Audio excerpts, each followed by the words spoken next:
The heat is on as we enter into the second half of summer on this August edition of Local Image. And while a very wet spring into early summer helped our local lakes inch up a bit higher when it comes to water level, there still remains great concern over lake levels.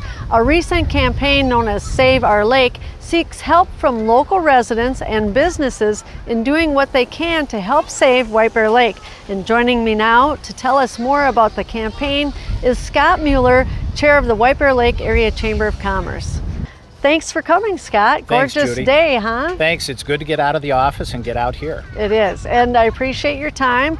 But let's get right to it. This lake is in trouble. I mean, people have been hearing about that all over in the local papers and on the news. So what is this campaign aiming to do?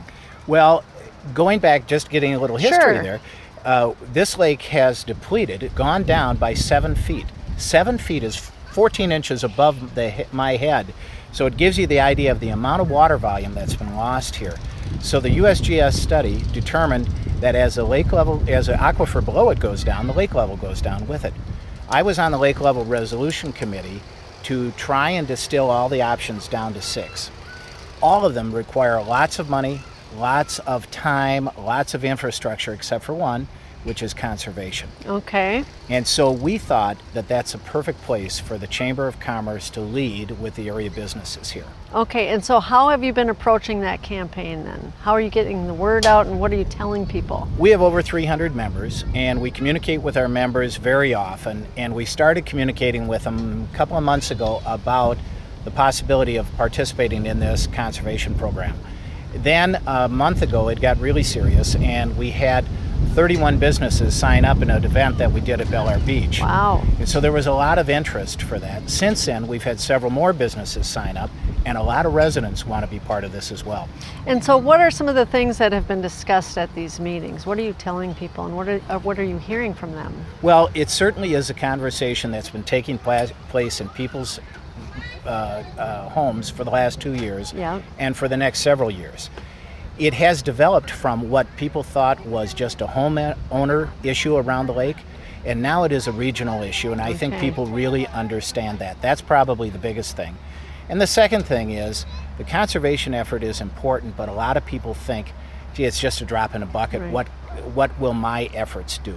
But if a lot of us band together and do something, well, now we're starting to fill the bucket pretty quickly. Okay, and so what are some examples of what people are actually what's being done, what they're being asked to do? Well, in the chamber campaign, we're asking people to choose 4 water conservation items and at least stick to those. And so the 4 that I did for my Yeah. business, and I have a funeral home, so the 4 that I did were, I put a water sensor in the ground so we're not watering the grass at inappropriate times.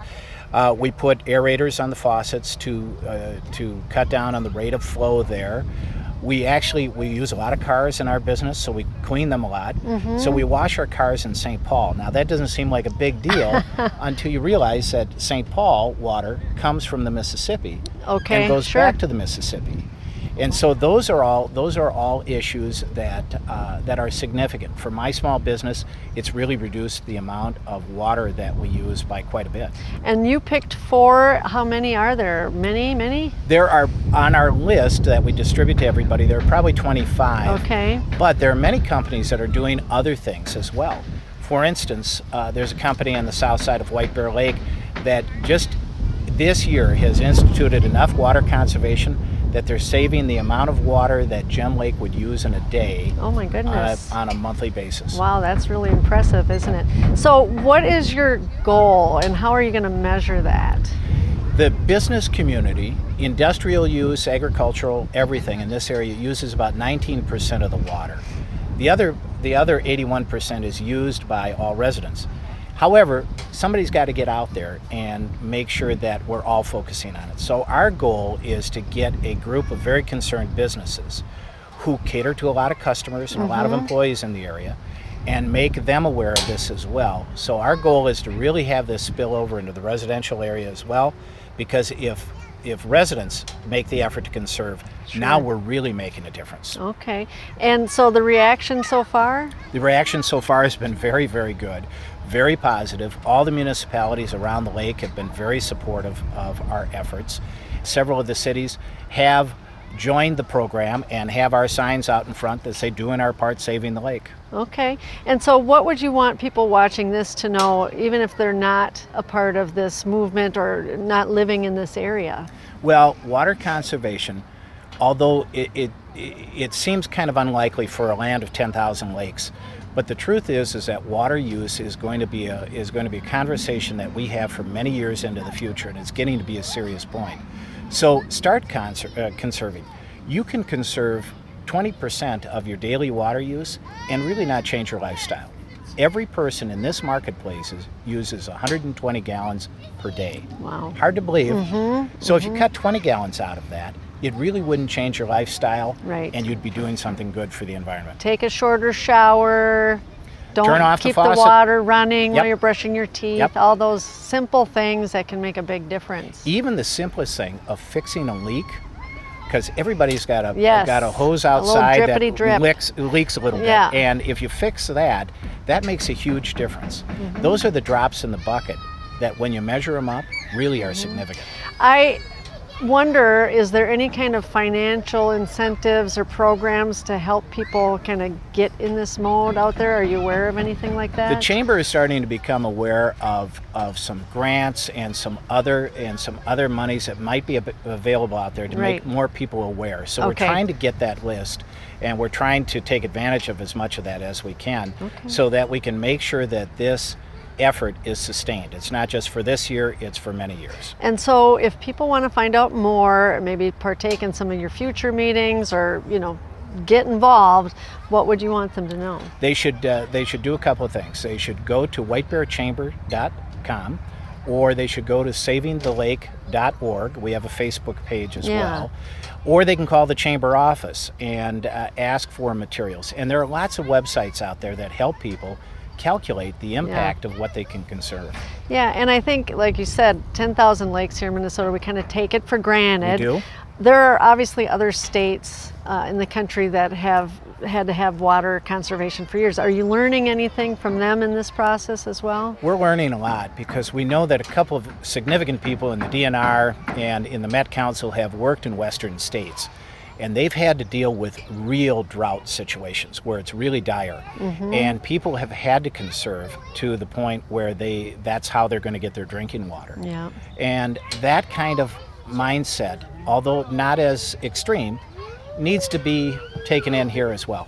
Absolutely. And hopefully sooner than later we'll be able to open this beach here at Ramsey County Beach again. I mean, it's so sad to see it closed due to low water levels. It is, and in fact, if you look just beyond us, there are a couple of areas that look like islands out here with vegetation that never existed. I thought the same thing. It looked unfamiliar to me. I didn't recall it being that big, at least before. So yeah, I really appreciate what you're doing on behalf of the lake level, because we all enjoy this lake. People come from all over to enjoy White Bear Lake, and they're still enjoying it. We don't want to give the impression that it's not still happening. This is still a beautiful recreational lake. Yes. The water clarity is great, the quality is great, the quantity needs to be improved. Absolutely. And although it's up about 2 feet this year, Yeah. that's simply because we had such a wet spring and we didn't need to water anything, but as soon as our needs go up, our lake is going to go down again. Absolutely. So join the effort. Yes. Every little bit counts. It does. And thank you for all your help and all of the help of this campaign that's going forward. And we wish you all the best, and we'll talk to you again soon and see how things are progressing. Thanks, Judy. I appreciate it. All right. And we will be back with more Local Image in just a moment, so stay with us. The mission of Solid Ground, formerly East Metro Women's Council, is to end homelessness for families with children through housing, resources, and opportunity. We house 300 women, men, and children each year in suburban Ramsey and Washington counties. Solid Ground provides much more than just a place to live. We work with parents to gain the skills they need to achieve self-sufficiency. We provide kids with tutoring and other activities so that they can emerge from homelessness into a brighter future. We invite you to get to know Solid Ground. Join us for one of our monthly tours held on the second Tuesday of every month to see firsthand how you can make a difference to a family in need. For more information, Go to www.solidgroundmn.org or call us at 651-773-8401. Solid Ground, helping families build strong foundations.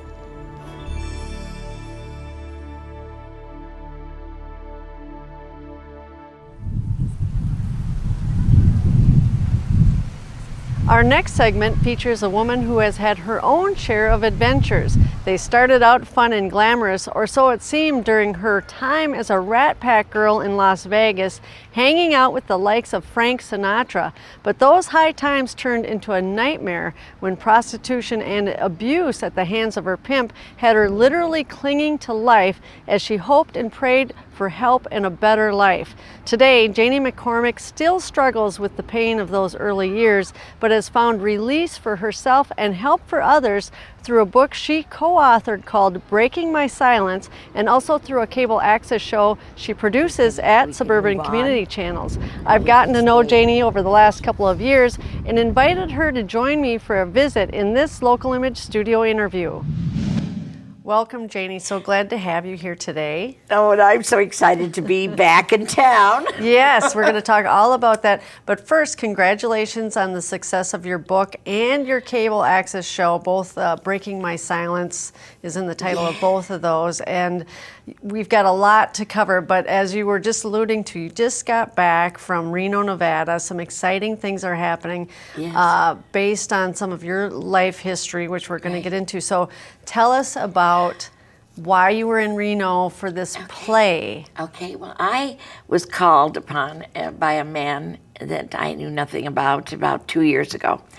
And he said, oh, I just would love to talk to you about your Las Vegas experiences. And I said, well, I lived there 13 years, and he knew I was in the life of prostitution for those years I was in Vegas as a young girl from 17 till I was, my late 20s, early 30s. So he said, well, he wants to do a movie about the prostitution of Nevada. And he said, I would be a key character for his movie.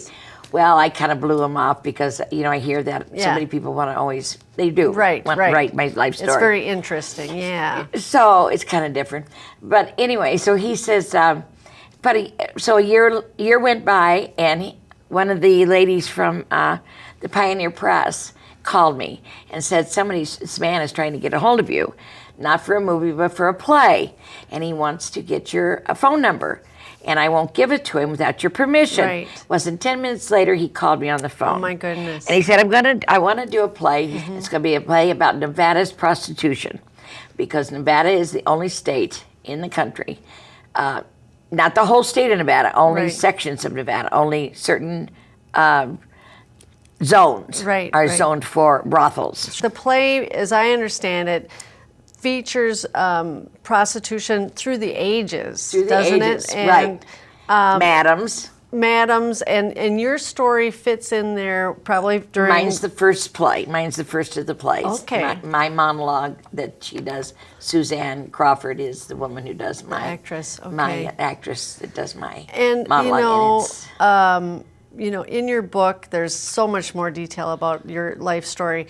But one thing that I know you've said all along is you don't want to glamorize your own history because you were hanging out. I mean, Frank Sinatra was you were his go-to gal. Yeah, you were very close to him. Yes. Which is very glamorous for people on the outside. But those were some of your darkest years. The time that I was with Frank was always fun. Right. And of course there was wild, crazy things that went on too, but he was fun. He was good to you. And he treated me like an angel. Yeah. And he was really good to me. Wanted me to hang out, jump in his jet and all kinds of stuff. And I was in love with this guy that was beating the living daylights out of me at was the time. He your pimp, more or less? Johnny wasn't what you call a pimp. A pimp is somebody that goes out and gets work for a girl that needs to have tricks. I was on the Strip in Las Vegas. I was the head hustler of the Strip in Las Vegas. Okay. I wasn't just a prostitute. I wasn't just a call girl. I was a hustler. Okay. In other words, for a few years, I never even went to bed for money. Oh, I just was on the arm of millionaires gambling, just to be a pretty thing on their arm. So now, You know, I mean, so- that there were highlights to that, but the dark side is really why you're doing tips. the show that you do today, Yes. and why you're supportive of this play. Right. Which the play is being supported in large part by some huge names as well. I mean, Yes, the guy huge. who wrote A River Runs Through It Right. was there with you Yes, sitting during next the to me play. on my- So exciting things are going to happen probably down the road. But Yes. talk about why it's so important to you now with the work you're doing and what kind of outreach you're doing through because of your book and through your cable show. Well, what I learned as being in that life was that if you can survive that, which is very hard to survive, many women are killed, many women die of drug overdose. Today especially that happens. But it happened in my day. I was on uppers and downers and pot and booze. And it's a wonder I made it through it. Right. And then I was being beaten by Johnny, and I had my head cracked open, and my leg broke, my arm busted.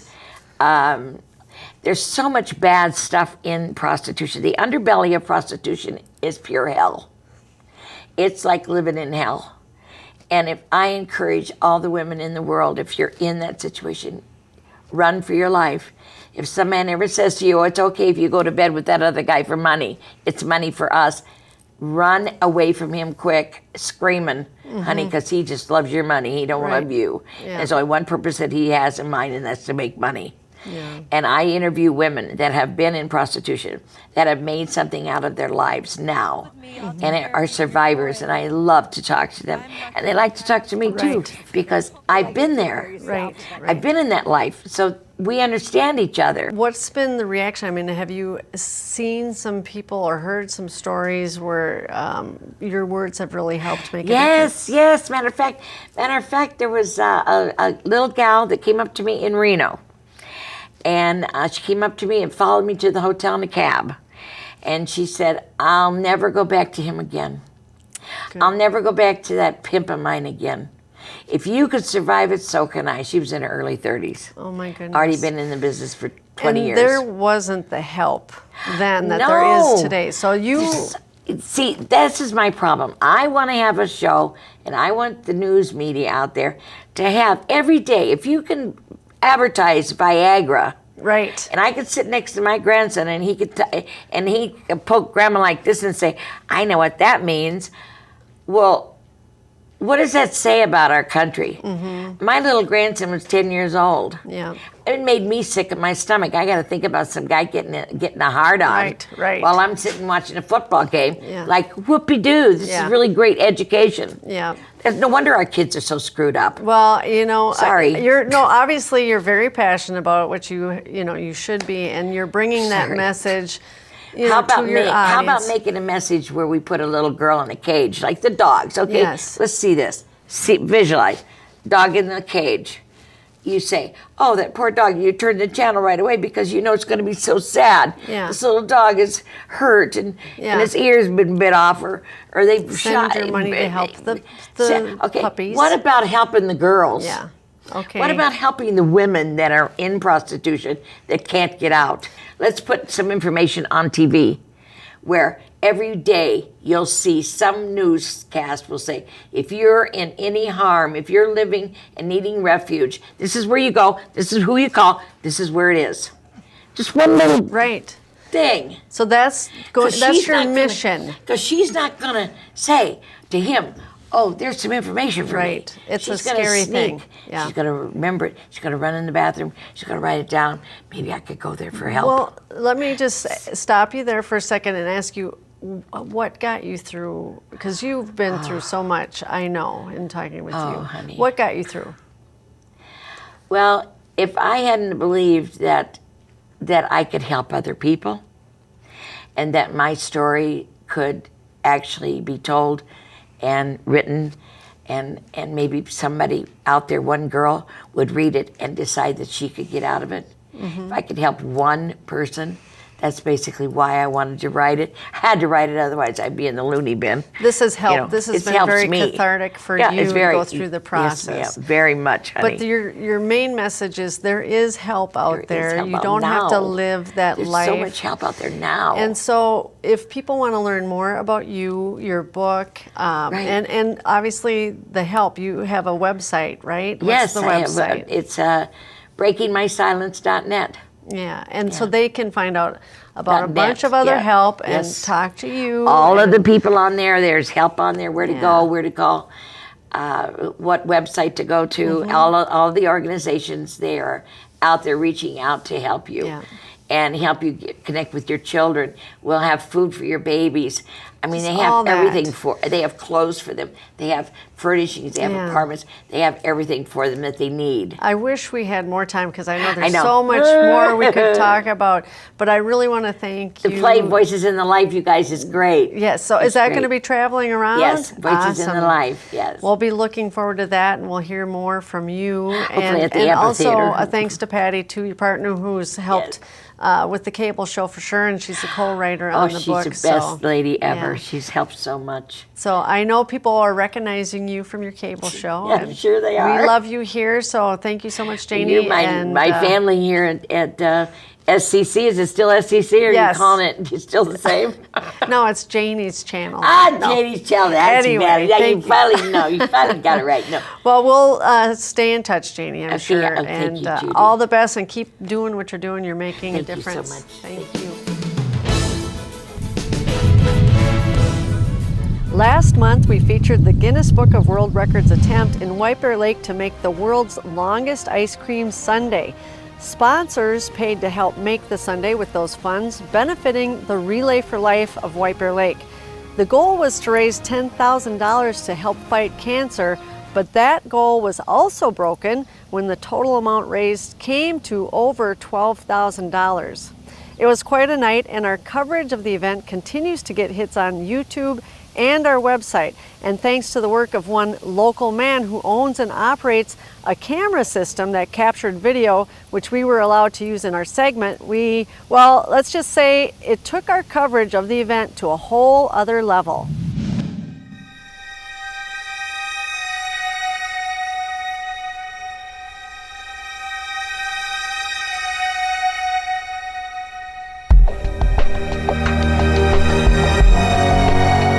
For the director, we provide unlimited creativity. So if they want a shot that normally couldn't be achieved with a ground-based equipment or a traditional helicopter or airplane, we can fulfill that need. It's like a helicopter, and I control it with a controller, and I have a monitor to see what the camera sees. So when I'm flying, I'm really in the aircraft. I feel like I'm flying it from being in the cockpit. That's how I operate the vehicle. So we're just out here today shooting the world's longest Sunday event and doing it from a new perspective. And I think Guinness will appreciate our footage to use to validate the length of the Sunday. From an environmental standpoint, we're obviously all electric. We just charge our batteries and go. We're not burning jet fuel, we're not burning oil, so we're cost effective, efficient, and it's kind of the new technology, the new unmanned aircraft technology that is slowly trickling into commercial use in the United States.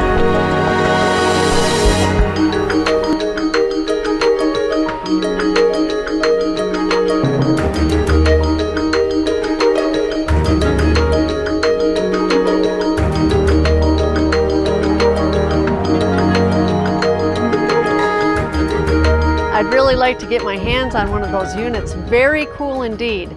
Use of the footage really lent to making for a cool coverage of the Ice Cream Sundae event. We loved watching it, and so we thought we'd share it again in the close of our show today. Until next month, I'm Judy Skeie-Voss, and I do thank you for watching Local Image.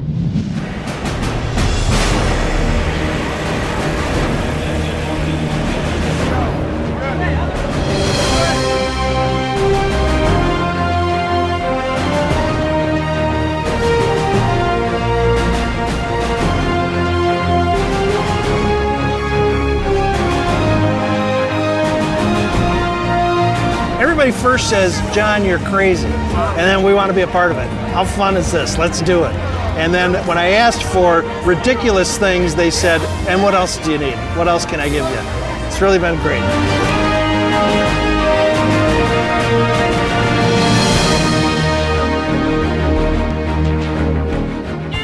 Today is the day that we are going to break the world's record for the largest ice cream cone. Sundae!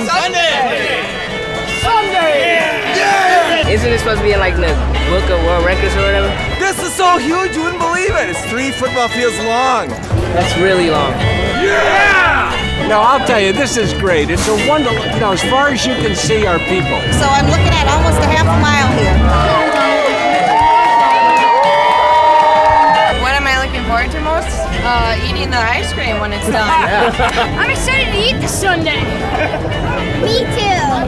We have toppings, chocolate, Fresh strawberries, caramel, cherries, whipped cream. and we have sprinkles.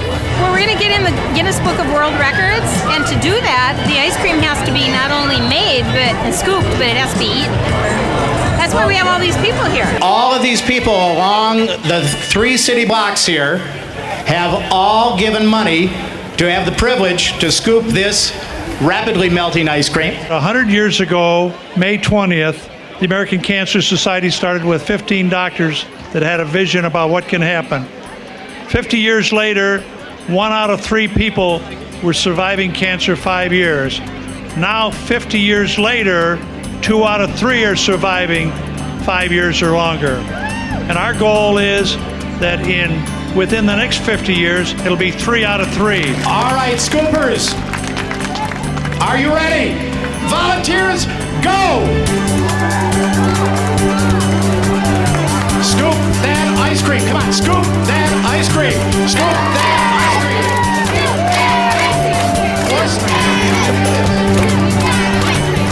It's a big pile of ice cream going down the middle of a road. You just don't see that every day.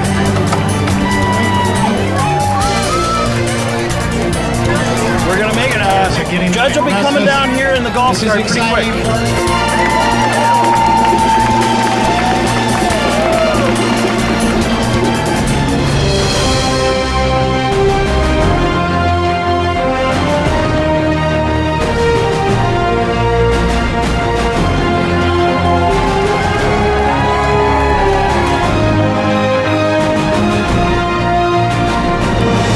It's a fun place to be. It's great for community building. Bringing the community together, it seems. All sorts of people. To have relationships with people, it makes everyone stronger. From little kids to old grandparents, it's good to see everyone come out in beautiful weather. People can come together, and it's a marvelous experience. It just feels good to have gotten it in, to have done it, and to get the new world record. A lot of fun. Each step I would hear these cancer stories, how it's affected people's lives, and you realize it's for a good cause. And I sincerely believe that one of these dollars we raise someday, it will fund the cure to beat this disease. If we can do that, that's great.